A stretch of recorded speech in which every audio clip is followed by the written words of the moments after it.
a very warm welcome to all the distinguished participants, audience, and members of the press to the 7th Delhi Economics Conclave. The Delhi Economics Conclave, since its inception and in 2010, has been a successful... We now request the dignitaries on the stage to light the lamp.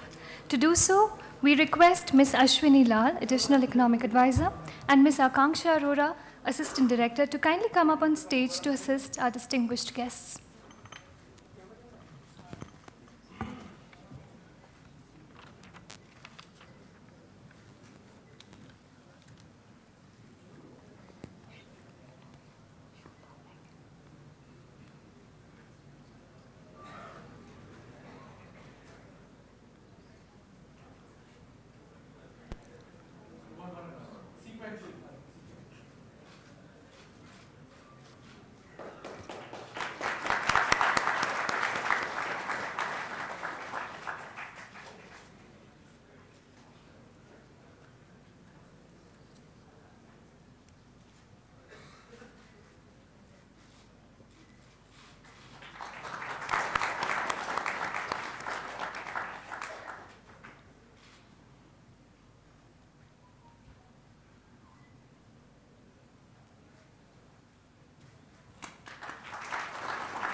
Thank you, sir. We would now request Shri Subhash Garg, Secretary Economic Affairs, to deliver the welcome address.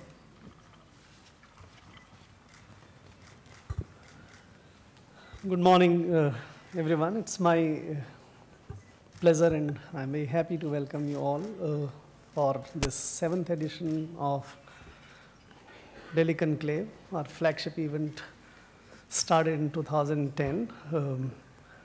I especially welcome the Finance Minister, Deputy Prime Minister and the Finance Minister of Singapore, and all the speakers who would be speaking in a number of events which we have.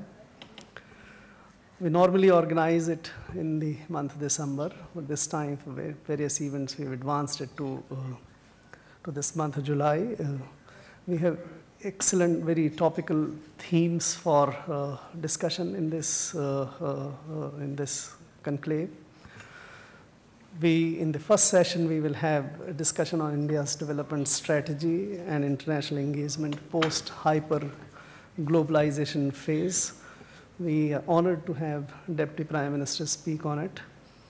As we all know, after the hyper-globalization phase, there's been now increasing tendencies of protection coming, anti-multilateralism coming there. Whereas India is aggressively opening up. We're opening up on trade, we are opening up on investment, and become one of the most open investment economy. We're also leading the opening efforts on services sector. So it would be extremely interesting to hear the Deputy Prime Minister on how India's development strategy in this phase should be structured and what and where we can get the traction.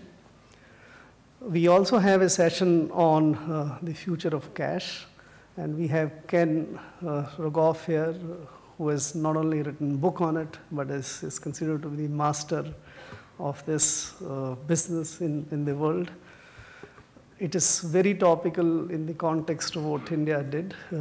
We had that massive demonetization. We took out practically 86% of the currency. It has been unique, most ambitious experiment ever done. A lot of cash came out of it. It succeeded enormously in getting the black and white cash lying dormant in the system.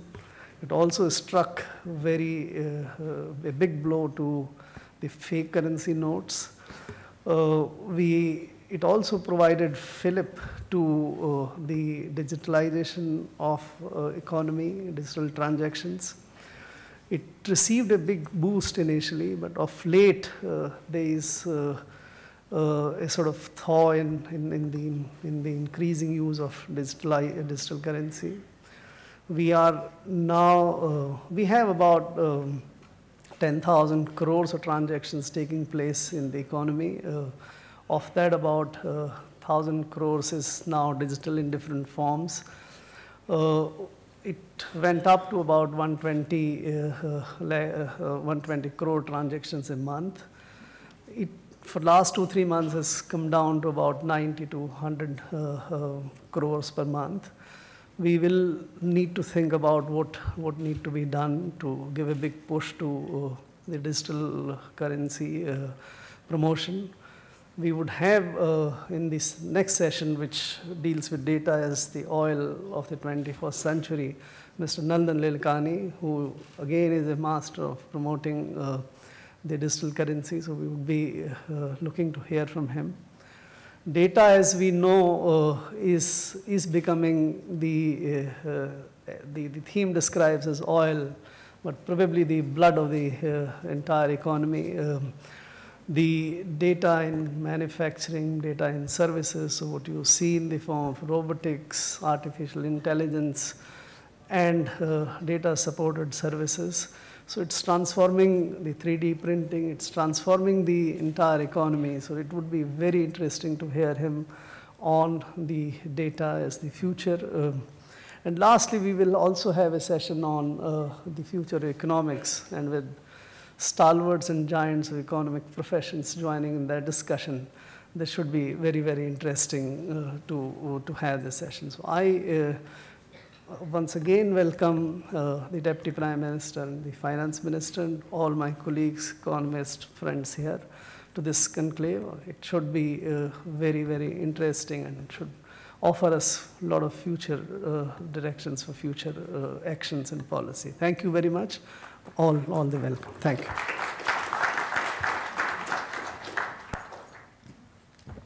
Thank you, sir. May I now request the Honorable Finance Minister, Shri Arun Jaitley, to deliver the opening remarks for today's program.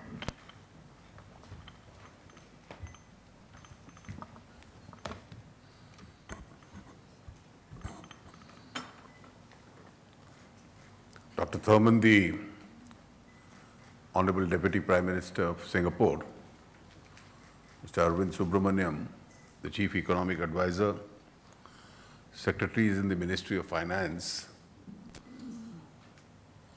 Professor Rogoff,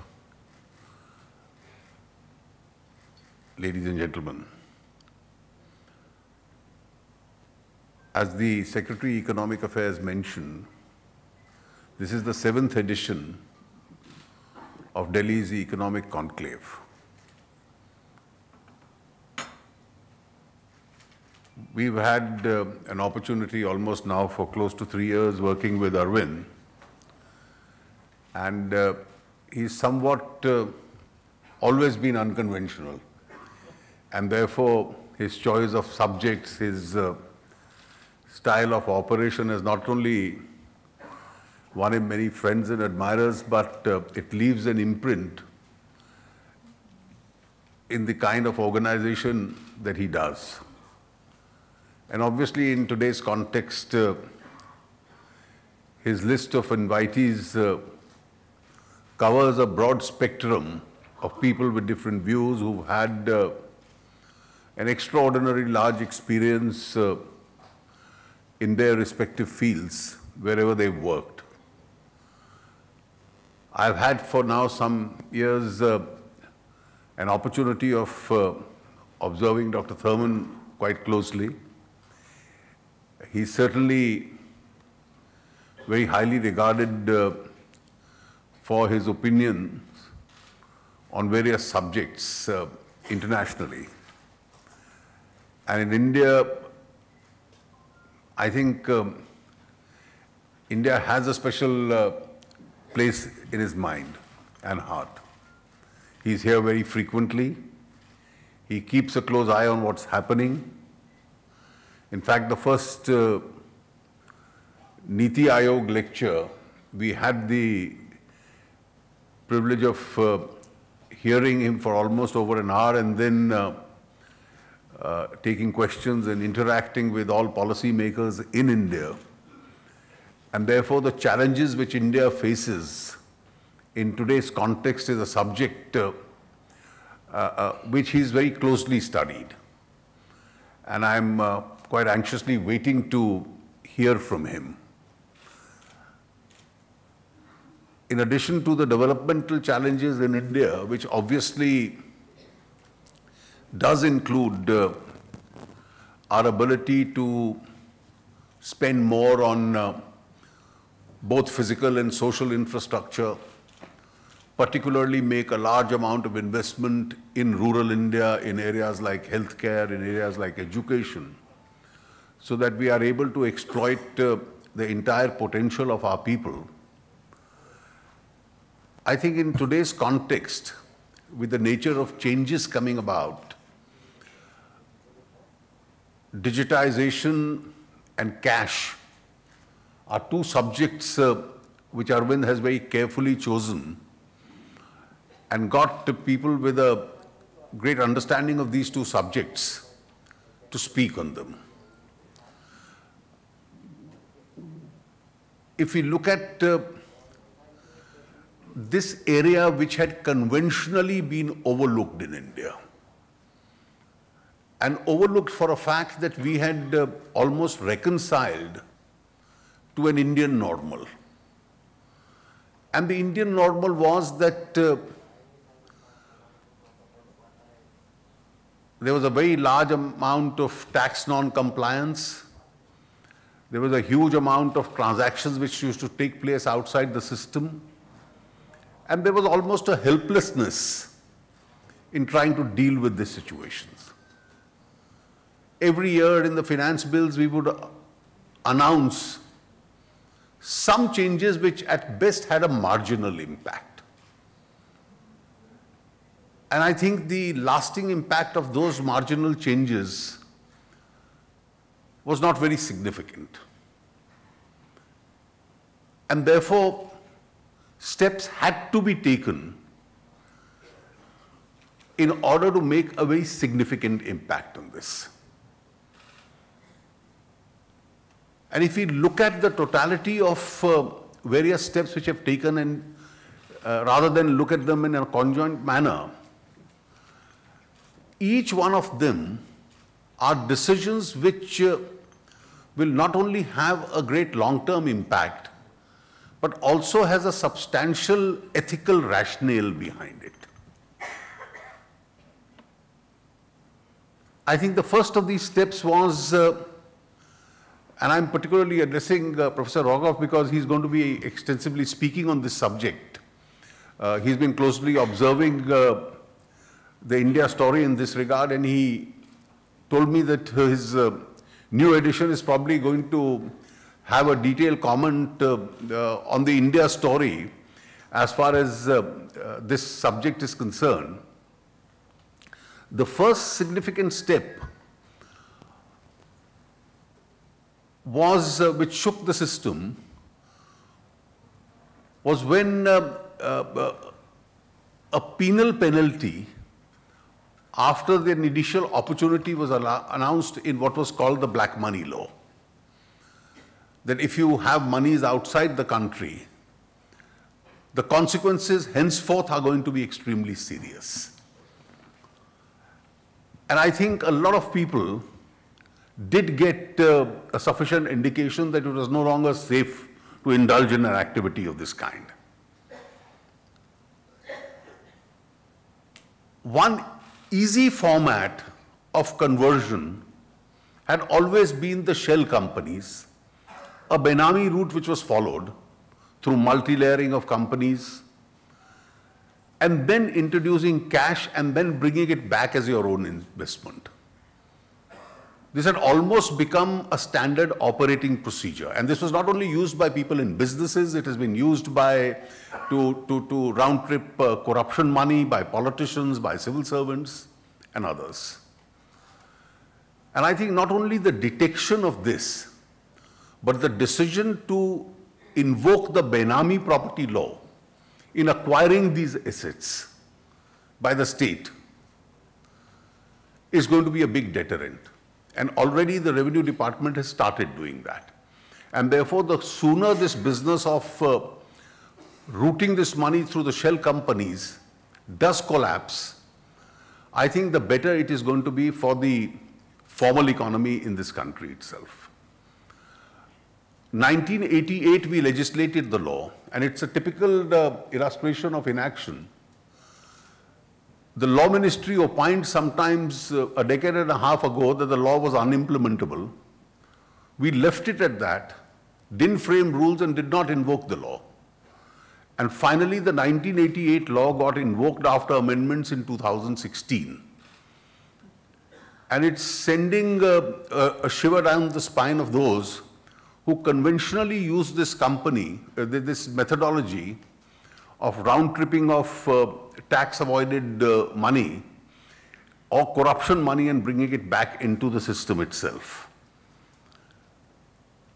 The third important area, I think, which is going to radically alter the manner in which businesses were done is the insolvency and the bankruptcy code. Because you can't even have structured businesses operating on the premises that bank-funded money is never to be repaid back. And therefore, we had a sufficient leverage of this argument which had gone to a logical extent, illogical extent, and it created the problem that the banks face today. In fact, more as a lawyer, my earlier profession rather than a minister, I was quite surprised when I saw an argument being entertained in court recently that there is a right of equality in the matter of not paying the banks back. And a plea which the court decided to seriously entertain. And therefore, we've lived in a system which really needed to be shaken. And of course, then lastly, the whole subject of 70 years, we have to honestly introspect, and this is the problem I am currently grappling with. For 70 years, India's democracy has completely been funded by invisible money. Elected representatives, governments, political parties, parliaments, and I must say even the Election Commission completely failed in checking it. And therefore, having failed to check it for 70 years as to how the world's largest democracy itself is funded, the solution doesn't lie today in finding a fault or a problem with every solution which is suggested. And therefore, in the last budget, I did suggest a solution. We are actively working on this. I've asked political parties, both orally in Parliament and in writing, to offer a better suggestion to me if possible that they have. Not one has come forward as yet, because people were quite satisfied with the existing system. Every second day we watch in a public debate on television how political parties and political leaders have utilized those funds. And therefore, I think when we deal with this subject of cash, it doesn't merely relate to businesses and the leakages itself being blocked, but it also really deals with how the political system is now going to be funded, hopefully in future by at least more transparent methods and by cleaner money itself. I do believe that the net impact of the demonetization exercise coupled with the GST exercise, which is going to make generation of cash a lot more difficult, will certainly lead to greater compliances, greater digitization, and already the first signs of greater digitization and expansion of the tax base, both for direct and indirect taxes, is already visible. I do hope that the discussions today on each of these subjects is able to contribute to the policy formulation which is being done in India, in which there are many minds here which contribute to that policy. And I'm certain that experts, both from within and all outside who've come, are certainly going to be of great value as far as we are concerned. Thank you very much, Arvind, for having organized it, and thank you very much, Dr. Tharman, for making it possible to come to India once again to participate in the discussion on the India story.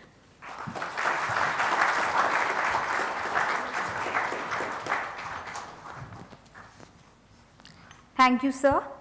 I now have the pleasure of welcoming His Excellency Tharman Shanmugaratnam, who is the Deputy Prime Minister and Coordinating Minister for Economic and Social Policies in the Singapore Cabinet. Apart from being a popular leader in his country, he is one of the world's leading public thinkers and intellectuals. May I request DPM Tharman to deliver the inaugural address on India's development strategy and international engagement post-hyperglobalization. So.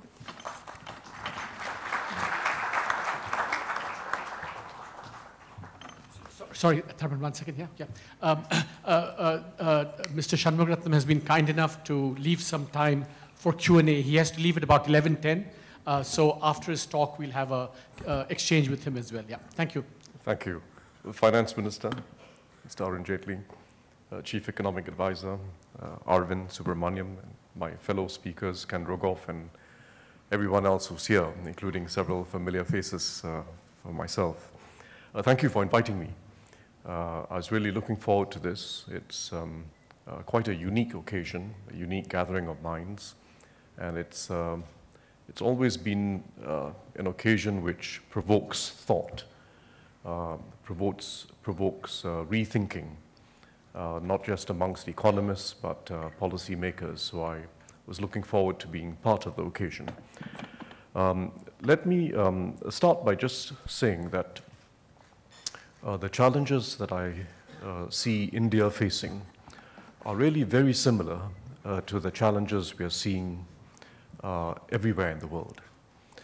We used to think of the world as having two very distinct halves, challenges in advanced economies and challenges in developing economies. Increasingly, we are seeing a commonality of challenges across the advanced and developing economies. And the new driving force of technology in particular is introducing risks, challenges, and opportunities that are increasingly similar wherever we go in the world. If I have to describe the biggest problems that we have today, the biggest challenges that we have today, first, something has changed in the advanced economies, and it's not a result of political events. It's been a change that's been happening over the years, somewhat by stealth, and then when it finally shows up in the politics, everyone sits up and notices that change has happened. And the fundamental problem is the stagnation of incomes in the broad middle of the advanced societies. In other words, not just amongst the lowest income households, but in the broad middle of their societies. There's been a long stagnation of incomes, not in every advanced society, and I'll come back to that, but in some of the leading advanced societies like the United States. And this long-term stagnation has had many implications. Implications for the mood of the people, implications for political economy, and we're still seeing that played out. A second big challenge is that of achieving the fundamental goal of development and the fundamental goal of development economics, which is the convergence of developing countries with the advanced countries. We've seen it to a significant extent amongst a selected group of economies, some of the smaller East Asian economies, the coastal provinces in China, and some states in India. But it has, by and large, eluded most of the developing world. If you look at Africa, if you look at a good part of Latin America, if you look at a good part of India, the gap between the populations in these areas and the populations in the more advanced world has not closed. and in many instances it has widened. And it's remarkable that after 50 or 60 years of development policies, multilateral development bank involvements, experimentation with different reform efforts, the gap between much of Africa, much of Latin America, a good part of Asia, and the advanced countries is no different from where it was in the 1960s and 1970s. Convergence, by and large, has not occurred.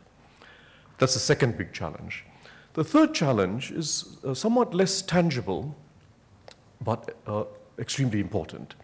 And that is the diminution or the erosion of trust in institutions.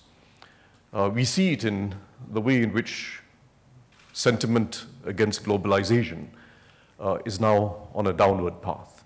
But it's fundamentally not about globalization. In fact, the best surveys of people's views on institutions show that trust in domestic institutions has fallen much further than trust in globalization, multilateralism, or international institutions. You see it in Europe, for instance, where although there's growing skepticism about the benefits of various forms of unification within Euro, trust in domestic institutions within Europe has fallen much further.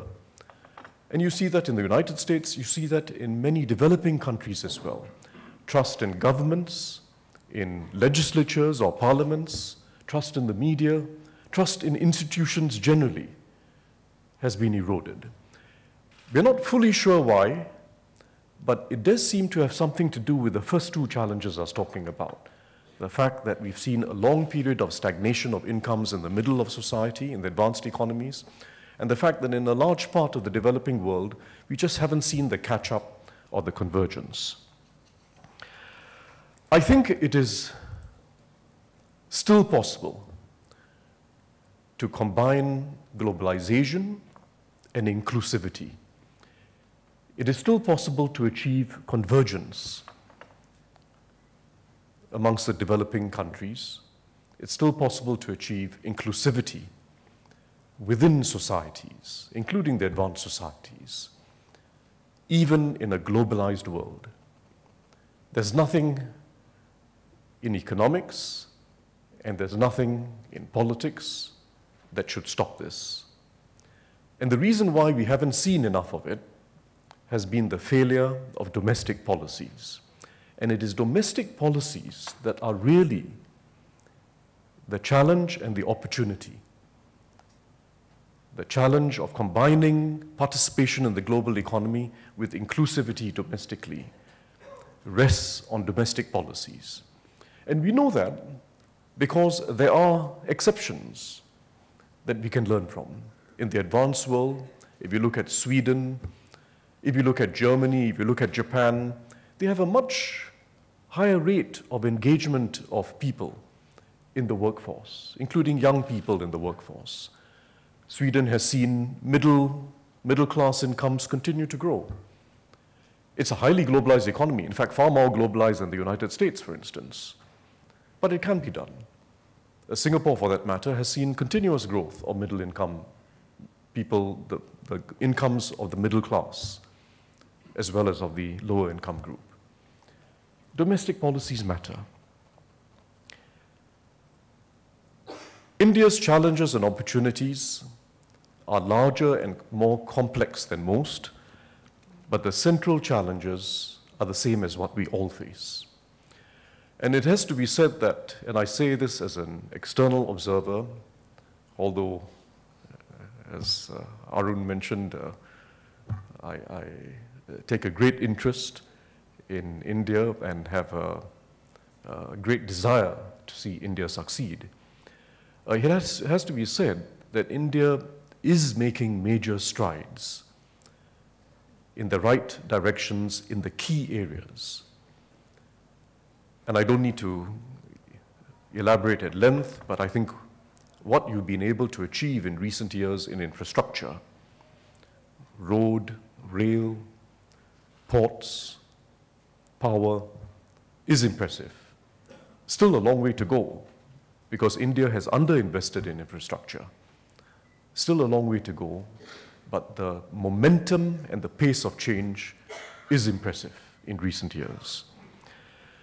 The fact that India is now amongst the leaders, in fact, I would say the leader amongst large countries in universal digital identification, and in fact providing a unified payments interface, is really impressive. You've leapfrogged the rest of the world. The progress made in overcoming a fragmented tax system, and then one that also involved multiple layers of tax for businesses through the GST reforms, is impressive, not just from an economic perspective, but from a political perspective. The restoration of macroeconomic stability, both monetary and fiscal, is impressive.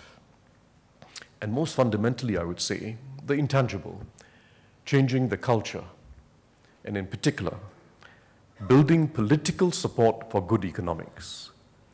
I think that's been the main underlying lesson of India in recent years. Building political support for good economics. Job not done yet, but I think it's been really impressive how the culture is changing. How corruption is being tackled, how invisible money is being tackled, and I'll just have to add to what Minister Jaitley said when you spoke about invisible money and its role in democracies. You're not the only large democracy with a problem of invisible money. But impressive how the culture is being changed. But India's challenges are larger than most, and likewise your opportunities are, to my mind, the largest amongst the democracies of the world. The opportunity to raise standards of living and to create inclusivity, even as you grow your participation in the global economy, are the largest amongst the democracies of the world. And I think the three key areas that will require much greater emphasis going forward for India to achieve its potential will be to do, firstly, with empowering and strengthening the role of cities. Secondly, scaling up skills training and creating a much better link between skills and jobs. And I'd say there we have a looming crisis in India. And thirdly, providing a level playing field and avoiding protection of incumbents. All these three challenges are challenges faced everywhere in the world. India's challenges are simply larger and more complex, but these are fundamental challenges. We know that cities and localities matter. And the politics of the last few years has illustrated that very vividly. Whether you look at Brexit, or the last US elections, or the French elections, or the Turkish elections, wherever you look, popular sentiment has been remarkably different and has diverged between the large metropolitan centers versus the suburbs outside of the metropolitan centers versus the small towns versus the rural countryside. Remarkable divergence in popular sentiment. Even within the US Rust Belt, which gave Trump his victory, even within the Rust Belt, there's a vast divergence between some cities and others. If you take Michigan as an example, large state, President Trump won by just 10,000 votes out of 4 million voters, just 10,000 votes out of 4 million. But if you look at the map of which counties were won and lost by the Republicans and Democrats, Trump won almost every county. About 75 out of 83 counties were won by Trump. But total votes, he only won by 10,000 out of 4 million, because the large metropolitan cities, and in fact some smaller thriving cities, voted Democrat. Why the gulf? People in some cities are feeling down, some towns and some rural areas are feeling down, and people in some cities are not feeling down and are in fact thriving. And it's a fascinating story because if you look at Michigan as an example, Rust Belt state, you'll find that there are places like Milwaukee, Minneapolis. If you go down the Rust Belt to Pittsburgh, you'll find the same thing, thriving cities.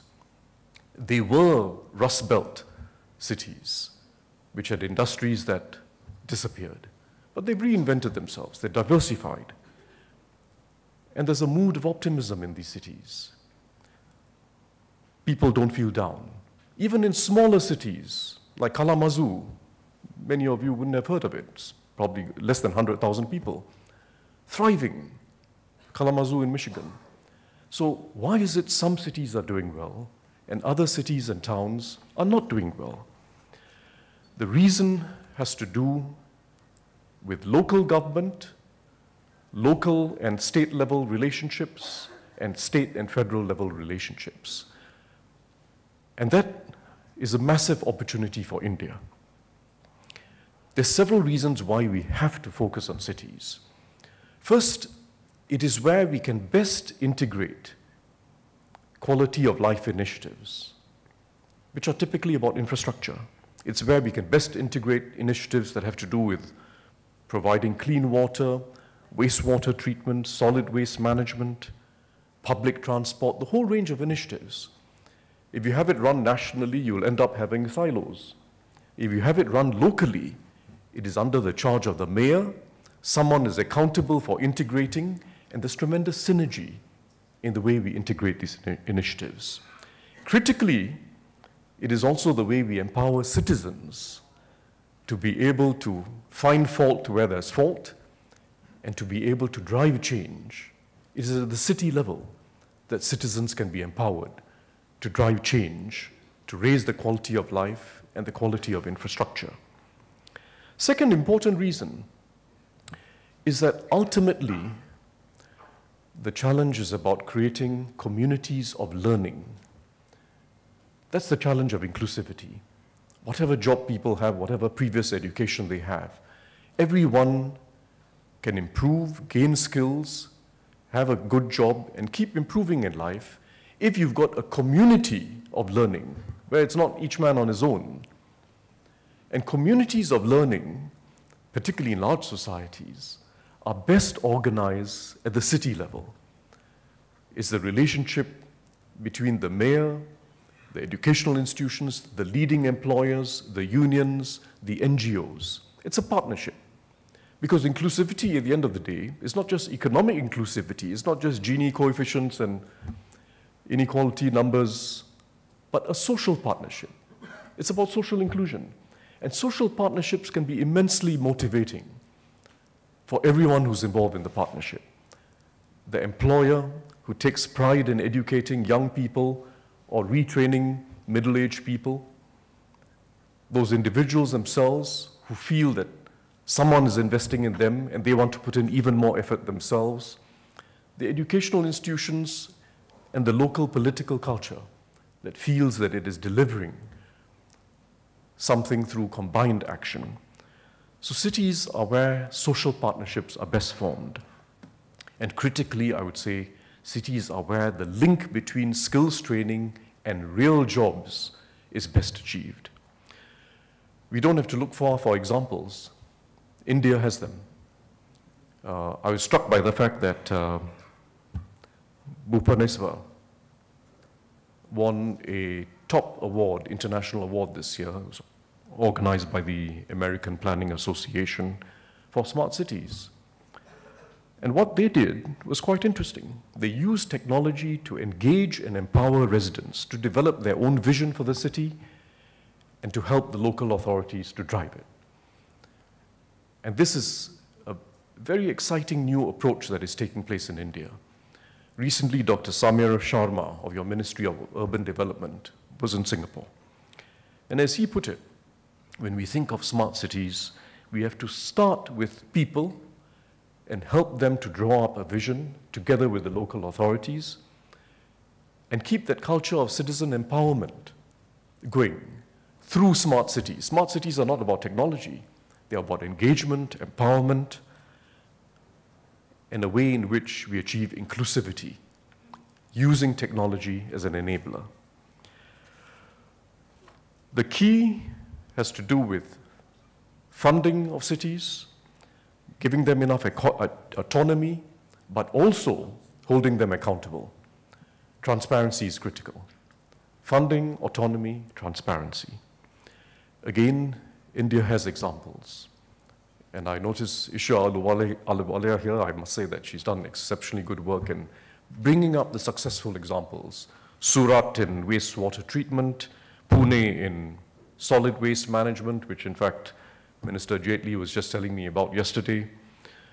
Maharashtra is a state that has empowered its cities and held them accountable, particularly in water reforms. In fact, Maharashtra has had remarkable success in water reforms compared to other states, conducting water audits for all its cities, state funding the water audits or helping to fund the water audits, helping them discover the gaps, find the solutions, and then holding them accountable to deliver the solutions. And if you look at how Nagpur, which found through its water audit that it had more than 50% water loss, with the bulk of that happening in the process of transportation of water, how it was able to reduce dramatically the loss of water.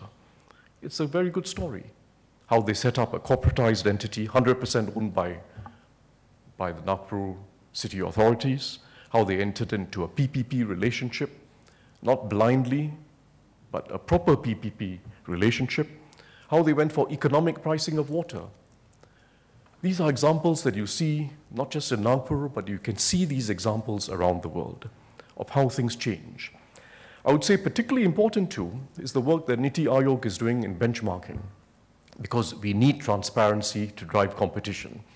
Without transparency and the bright light of sunshine on good performance and bad performance, competition doesn't work well. And competitive federalism in the Indian context has to involve competition between cities, not just states, because the Indian states are very large. They're really equivalent to large countries around the world. Your larger states are larger than most medium-sized countries in the world. So competition between cities has to be a critical dimension of competitive federalism in India. And what we really need to do is get a virtuous cycle of transparency, accountability, and performance. It has worked in some states in India. It has worked in many provinces in China. It has worked in many places around the world. Transparency, accountability, and performance, a virtuous cycle. Second challenge, and this is India's biggest challenge, is jobs. It is a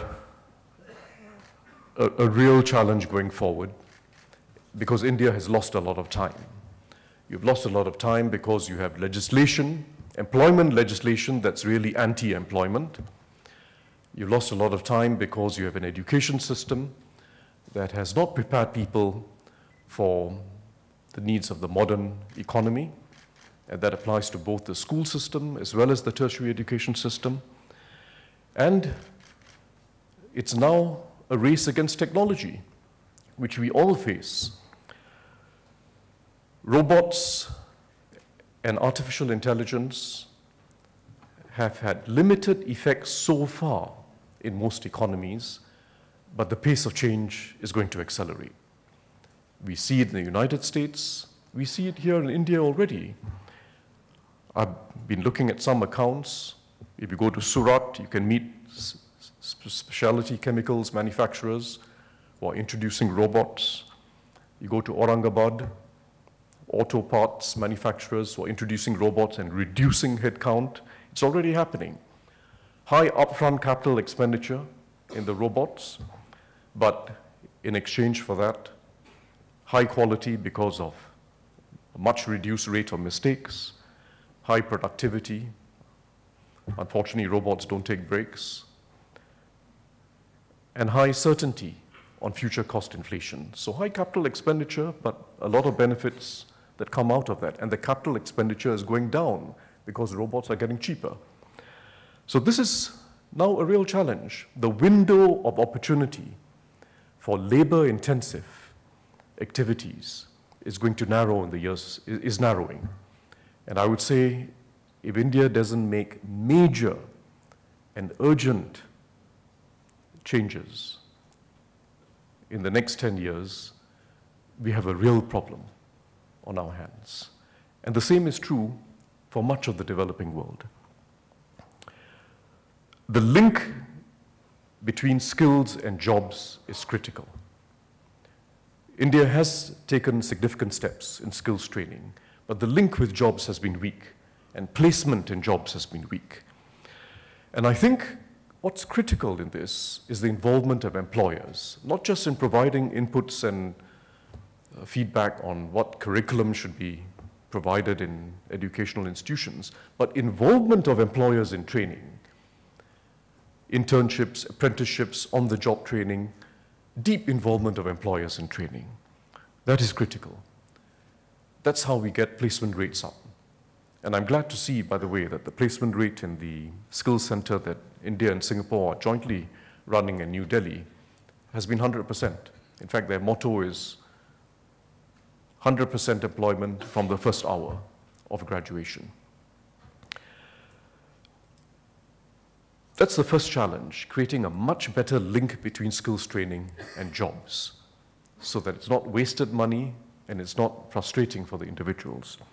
The second challenge is to really rethink education, which is currently heavily front-loaded into the initial years of a person's life, the first 18 or 22 years of life, towards a system of continuous learning through life, where at regular intervals in one's life, throughout adult life, we have to all go through bites of learning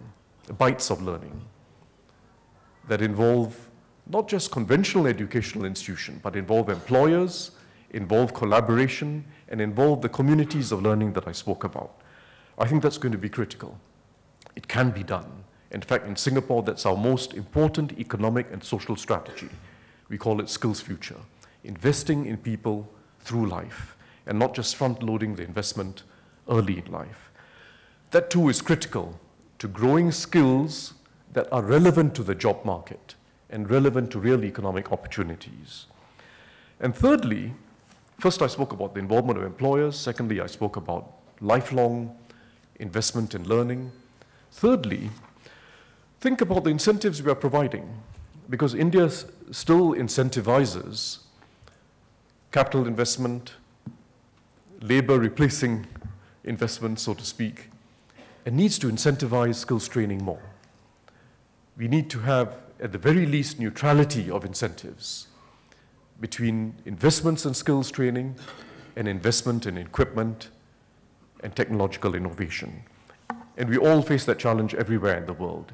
We have to incentivize training by employers, and employers working together with the state and educational institutions.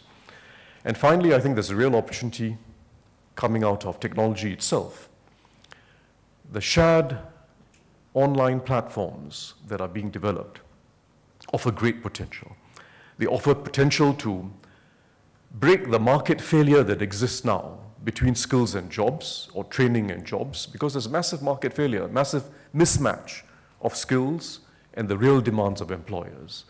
And the online platforms that are being developed allow us to close those gaps and to have a far more efficient system of training that is related to real jobs, real placement opportunities, and real career progression.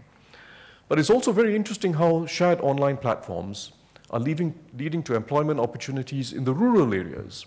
And India is, in fact, one of the very interesting examples of that. How rural women, for instance, are trained to use the internet to then deliver services, distributing telecoms products, sometimes delivering financial services, how they're involved in data collection, a whole range of ways in which we can provide employment, even outside the cities, using shared online platforms. So that's the second big challenge, and I would say it's a looming crisis, I say this quite frankly, for India, and there have to be major, concerted and urgent measures taken to tackle the skills challenge. Otherwise, we have a real problem on our hands, and a demographic dividend will become a demographic deficit or crisis in the years to come. Finally, avoid protecting incumbents and provide a level playing field. This is a tendency everywhere in the world, this tendency to protect incumbents. You see it in the US, you see it in the most advanced economies, and you see it in most developing economies. The firms that already have a lead have a way of capturing regulation so that their lead is preserved and new entrants are deterred. People who live in the best neighborhoods or the cities with the best quality of life try to protect it to themselves. They protect their housing through exclusionary zoning policies, which are the policies of local authorities who support people who want to protect their own neighborhoods, avoid housing from expanding. You see it in London, you see it in many American cities, you see it in France. Protecting housing, protecting schools, protecting jobs. People who have advantages like to protect what they have. And the task of government, local and federal, has to be to level the playing field and avoid protecting incumbents. Because when we think of the challenge of towns and rural areas that are down, part of the challenge, of course, is in regenerating them, finding new economic activities in which they can be competitive. But the other part of the challenge is to encourage mobility, because mobility has always been the major force for productivity and income upliftment internationally. But mobility can't take place if you don't have housing being expanded and being accessible in the cities that are doing well, if you don't have schools that are accessible, and schools which are not segregated, but schools which mix people up. So we have to, as a cardinal public policy tenet, always think of leveling the playing field and avoiding the protection of incumbents. Protection from trade, protection from new entrants, protection from someone else who wants to enter the same job or occupation as you. The role of the GST in that regard will over time be, I think, much greater than the immediate benefits that you're going to see. There are immediate benefits. These are what you might call the static efficiency gains. More revenue for the state, but it comes out of, it also means efficiency gains for businesses. But the dynamic advantages over time that come from the dynamism of competition, a level playing field in competition between cities, between states, and the increased competition that will come about over time is, to my mind, the real advantage of a GST system over the multiple layers and the fragmented system that you've had before. India has examples of new entrants who are dying to get at the incumbents, and there are already examples of new entrants who are showing how they can gain market share quickly. InMobi, very interesting example. InMobi, which is in the mobile advertising game, is now the third in the world. It's set up by a group of Indian individuals. It's now the third largest in the world, competing with Google and Facebook. They were set up only in 2006. A few months ago, 11 years later, they've turned profitable, and they're growing very well.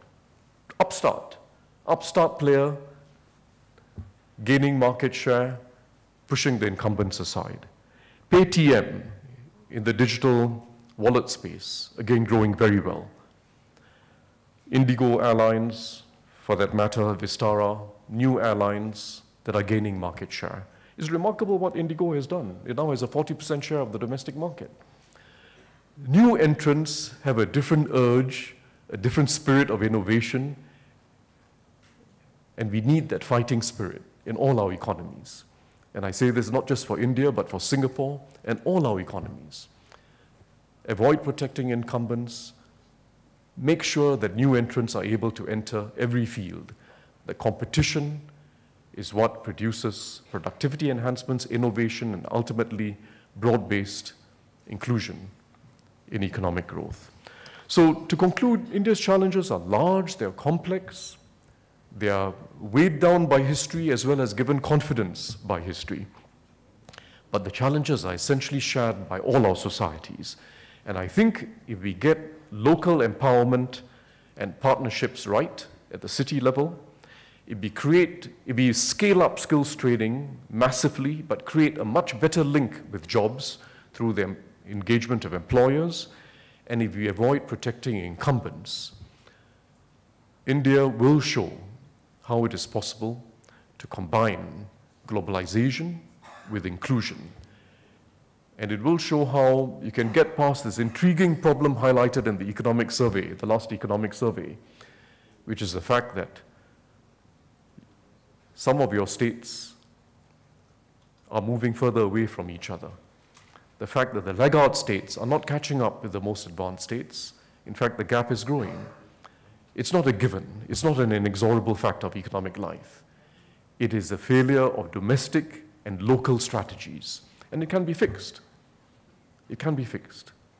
So I end again by saying that I'm optimistic about India because of the pace of change, the momentum of change, and most fundamentally, that new culture that is being created, a culture that rewards good economics with political support, and a culture that builds political support for good economics. Thank you very much.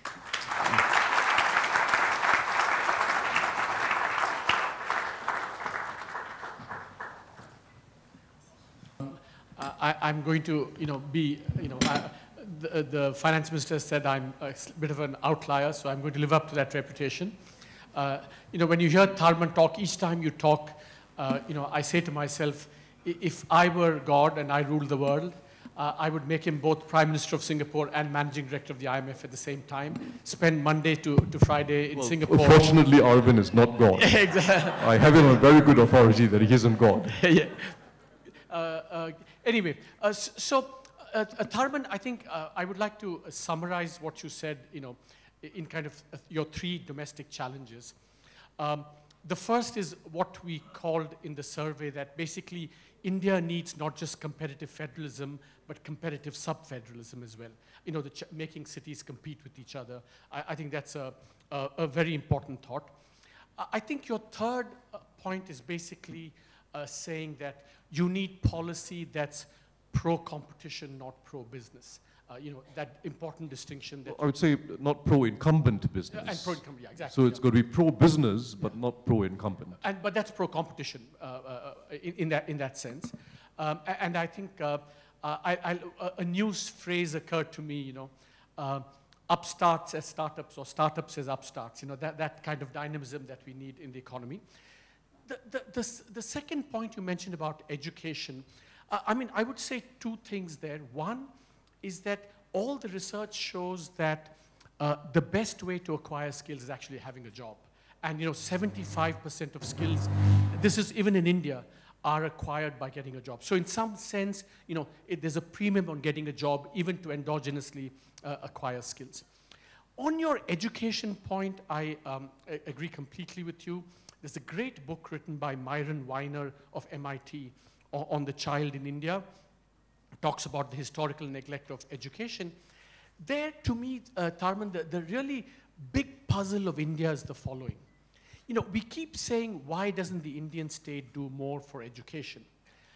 My submission would be that the deeper political question is, why is it that Indian democratic politics has not created political opportunity in providing human skills to, both health and education? Why isn't, and the puzzle is the following, that over 70 years, these are state subjects, 15, 20, 30 state governments. There could have been so many experiments, saying that, we will invest political capital in providing education. So, your point about political support for good economics, that's one area I think that we've not been as successful as we should be. In fact, I give the example of the last election in Uttar Pradesh. The incumbent used to run full-page ads blasting everywhere, 2-3 months. Essentially saying, and I'm dramatizing here, vote for me because I built the Agra-Lucknow Express Highway. I'm not saying he was right or wrong, but just the mentality that he thought there was political opportunity in building a road rather than educating 30, 40 million children or providing health. That, I think, is a deep kind of political economy question that we need to address. But I'm abusing my privilege as a moderator. I'm going to ask you one question and then turn it open to the floor. You've spoken a lot about domestic challenges. The one question I have for you is the following. Supposing India did all the things that you say we should do, and we became very competitive, and in order to achieve 8 to 10% growth, supposing we could export 15, 20%, can the global economy handle another China as India? Goods, services. Supposing we did 20%, 15% growth over the next, is there political carrying capacity internationally for that?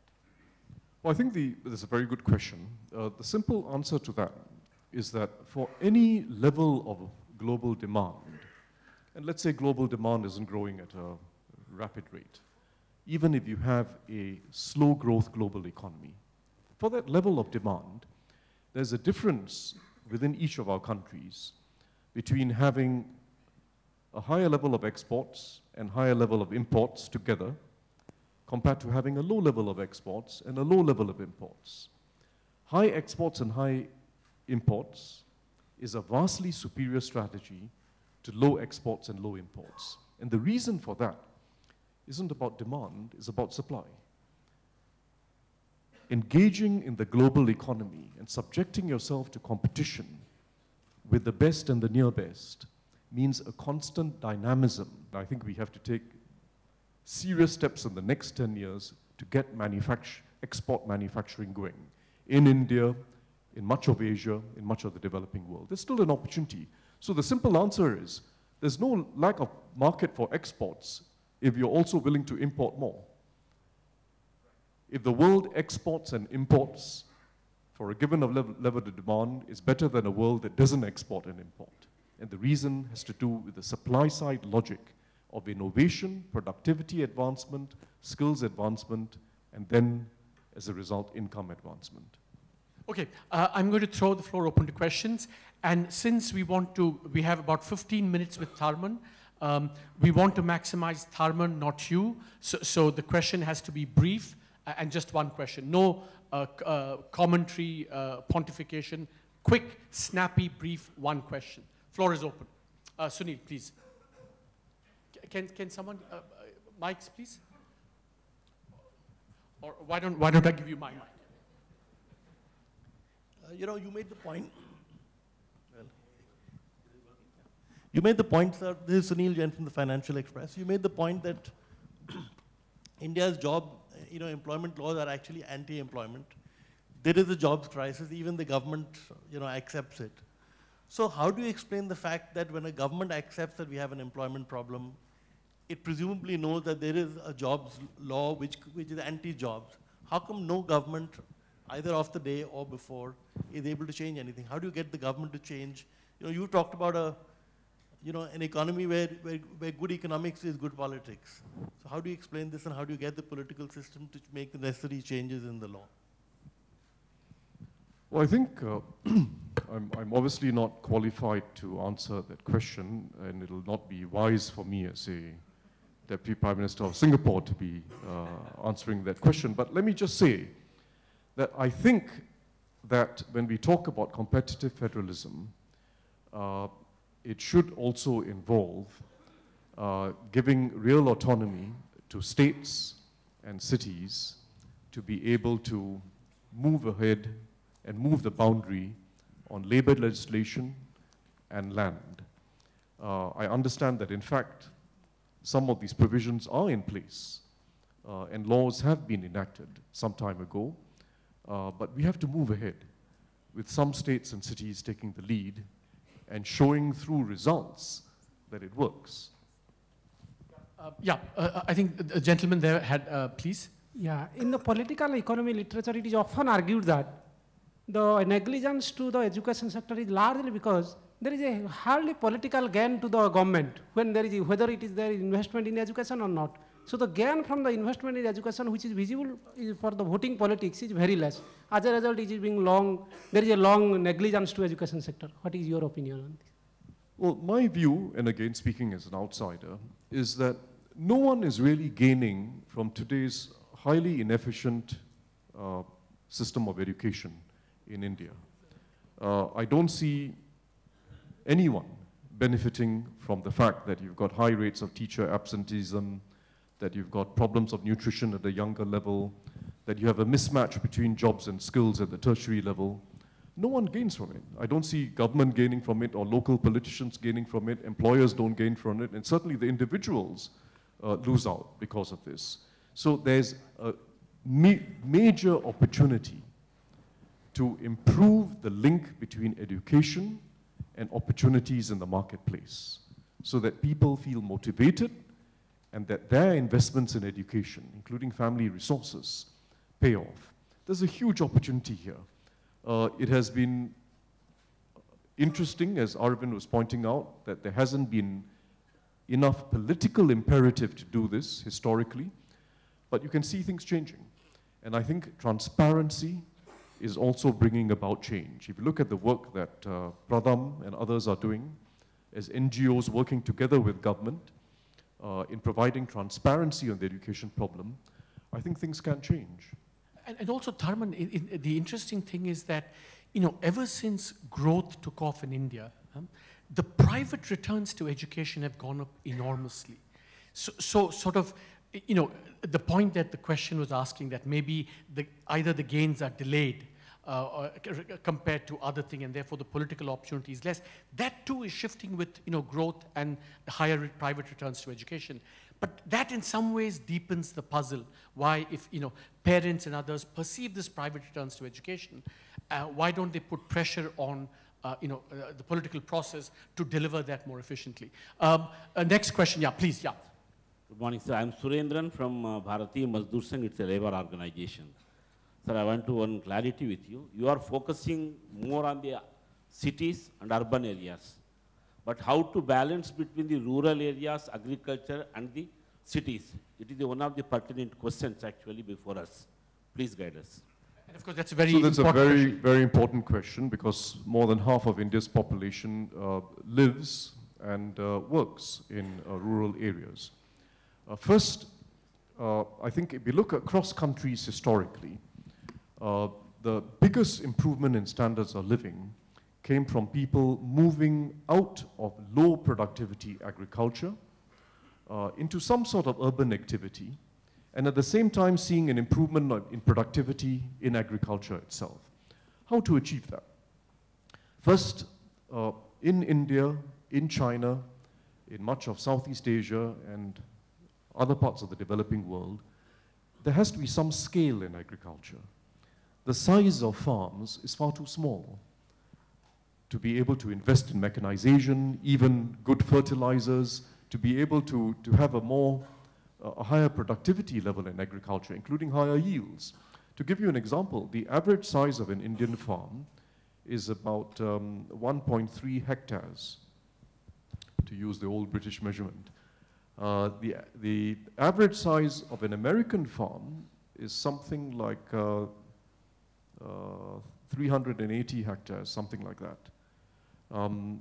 The size of an Indian farm, in other words, is about 0.7% of the size of the average American farm. So, not that we want to be Americans, but if we want to improve productivity, you need scale in agriculture. And that scale will allow mechanization. It will displace people from rural jobs, but these are rural jobs that earn a meager income. We then have to find jobs for them in the services economy, in the manufacturing economy, and in the urban economy. And that's why city-level strategies are critical. They go hand in hand with the upliftment of rural productivity. I would just add, though, that, as I mentioned briefly earlier, that technology also allows us to empower people living in rural areas and enable them to have better livelihoods. Technology can be a real enabler for providing new employment opportunities even in rural areas. And I gave you the example of the women who are now being able to deliver services in the rural areas. Yeah, the lady there, please. Yeah. Hi, I wanted to ask you if India's services-led growth, do you think it is sustainable? And also, as India is opening up to trade, there is creative destruction happening. So how do you reconcile that with the fact that there are job losses and you need to create jobs in the country? So two very good questions. I would say India's success in services has been very concentrated. For instance, in the IT services sector, a group of leading firms that have made their mark globally.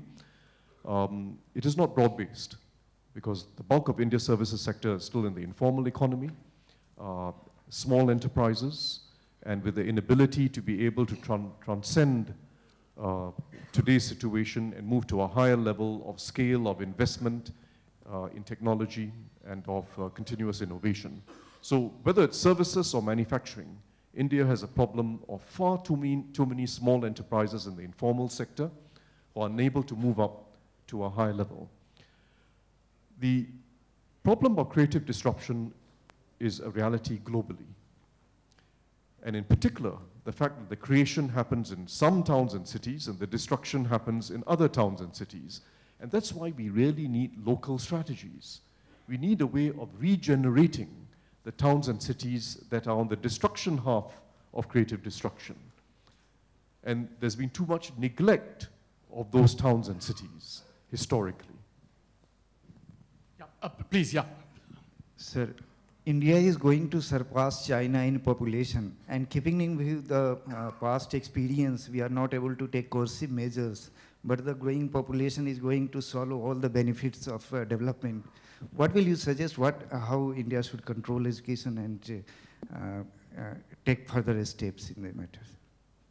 Well, very briefly, I think the improvements that are made in basic education, that have been made in basic education in the last 10 years or so, need to be moved up to a much higher scale. There has to be a sense of urgency in Indian education. And beyond basic education, I would say you have to look at tertiary education, which has been too academic and too divorced from the needs of the marketplace. Skills training, whether in India or the US or UK or Germany, is really the way forward in tertiary education. Academic education is useful for a small percentage of each population cohort, but for the bulk of people, skills training and skills linked to jobs really is the way forward. This is a challenge we face everywhere in the world, and India faces it more acutely because you have a larger mismatch of education and the needs of the job market compared to many other economies. Yeah, for two last questions, one the gentleman there and then the lady here. Please, yeah, please, go ahead. The gentleman at the back there, yeah, please. I am Banikinkar Patnaik from the Financial Express. Sir, you said that, avoid protecting incumbents, but Singapore has been at the forefront of opposing any further liberalization of services trade at RCEP negotiations, and there have been reports that Singapore is tightening its visa regime for the temporary movement of professionals. What do you have to say about that, sir? On the spot, Tharman. No problem. So on services trade in general, I think you might not have the right information because Singapore has been, I think, one of the greatest, strongest proponents of liberalization in both goods and services. And we do it with the US, with the EU, with RCEP, everywhere we go. We are the strongest proponents of liberalizing the services trade. The specific area you mentioned is not about services trade per se, but about movement of people across boundaries. And there, we should just take a step back and understand. We are very clear about the benefits to society that come from free trade in goods and services. There are also benefits that come from free flow of capital, especially long-term capital. The movement of people has to operate within some framework of constraints. This is a reality, not just because of Trump in the US or the Brexit debate in the UK. It's a reality all over the world. And when you talk about a society like Singapore, which is, we must be smaller than Pune, I think, in size, geographical size, 5.5 million people, of whom 3.5 million are Singaporeans and the rest are already foreigners, where 1/3 of our workforce is already foreign, it'll be mindless to have an open border without any policy framework to constrain the flow of people into your job market. It'll be mindless. It'll be the wrong politics and the wrong economics as well. If you let in a free flow of people, you're not going to encourage businesses to upgrade production, raise productivity, engage in labor-saving innovations.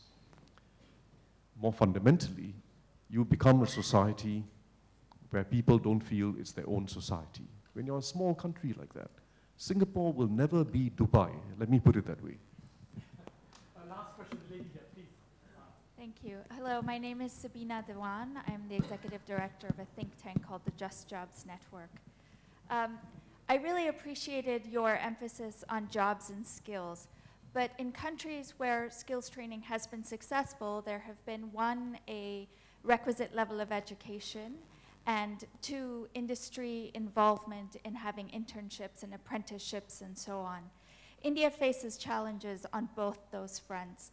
And my issue is that we might have, our skills training program is evolving in a way that is a Band-Aid solution to a poor quality education system. So what kind of structure would you say would be optimal to have a skills training program that would actually work in a country as populous as India and as diverse as India? Thank you. Well, I think, as I mentioned briefly in my speech as well, that India has lost time. And it's lost time especially because its school system has been dysfunctional. But it is not too late. It is not too late to improve systems. And it's not fundamentally about a huge amount of financial resources that are necessary. It's fundamentally about systems and incentives. And the same systems that we were talking about when it comes to wastewater treatment or solid waste management also apply to education. How do you incentivize teachers? How do you recruit the right people, reward them well enough, and incentivize them? Systems really count. They motivate people. How do you ensure that parents have an incentive to make sure their children are regularly attending school, and that the girls especially don't drop out? Systems really matter. How do you provide transparency so that the cities that are doing it right and the states that are doing it right are shown up as doing it right compared to the rest? Systems matter. And India has no lack of innovative capability and organizational capability to get this done. I would also say, though, that we shouldn't just wait for the basic education system to improve. It does take some time. We should tackle urgently the challenges in tertiary education, post-secondary education, and adult training. And that involves the active involvement of employers, and it involves a compact at the local and city level between local authorities, employers, and educational institutions. It can be done. Okay. I think that both the Minister of Finance and the Deputy Prime Minister have other engagements. So I'm going to have to, unfortunately, call this session to an end. I'm told I also have to propose the vote of thanks. So let me begin by saying that, I'm the Chief Economic Advisor, and I'm meant to know everything about the Indian economy, but listening to Tharman shames me that he knows more about Aurangabad and Pune and Nagpur and God knows Coimbatore and what else in Surat than I do. So in addition to the 2 jobs I nominated you for, Tharman, I also nominate you as the Uber Chief Economic Advisor to the Government of India. Anyway, so it's such a pleasure to have you.